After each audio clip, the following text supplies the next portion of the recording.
ব্যাটে ১৭ রান ও বলে দুর্দান্ত পারফরমেন্স করার পরেও ম্যান অফ দ্য ম্যাচ হতে পারলেন না সুনীল নারিন।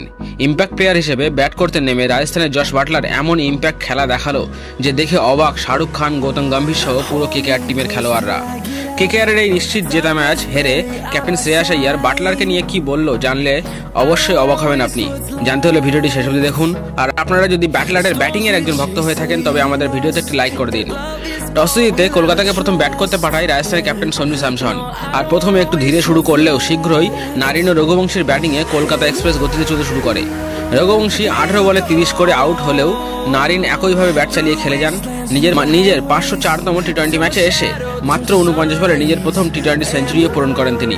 মাত্র 56 বলে 13টে 4 ও 6টে 6-এর সাহায্যে 109 রান করেন তিনি। অবশেষে রিঙ্কু সিং এর 9 বলে 20 রানের ফিনিশিং ইনিংসের জন্য কলকাতা 20 ওভার শেষে 223 রান তুলে ফেলে। তবে চেস করতে নেমে নারিনের শতকীয় ইনিংসকে চাপা দিয়ে দিলেন ইম্প্যাক্ট প্লেয়ার হিসেবে আসা জশ বাটলার।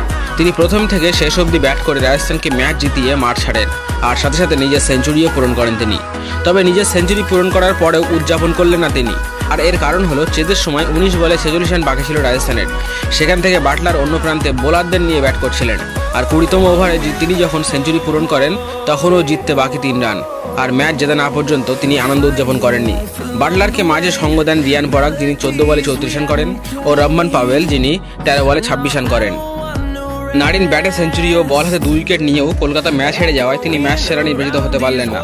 এরপর তাকে নিয়ে ক্যাপ্টেন শ্রেয়াস বললেন, নারার আমাদের দলের সম্পদ, সে ব্যাটে ও বলে ভালো খেলেছে, কিন্তু আমাদের দুর্ভাগ্য যে আমরা ম্যাচটা জিততে পারিনি। সেঞ্চুরি করে নিজের দলকে ম্যাচ জিতিয়ে দেওয়ায় ম্যাচ সেরা নির্বাচিত হন জশ বাটলার। এই বাটলারের ব্যাটিংয়ের জন্যই নিশ্চিত জেতা ম্যাচ হেরে গিয়ে ক্যাপ্টেন শ্রেয়াস আইয়ার বাটলারকে নিয়ে বললেন, ভাবিনি এই ম্যাচটি হেরে যাব। তবে বাটলার খুব ভালো শট খেলেছিল, সব ব্যাটের মাঝখানে লাগছিল।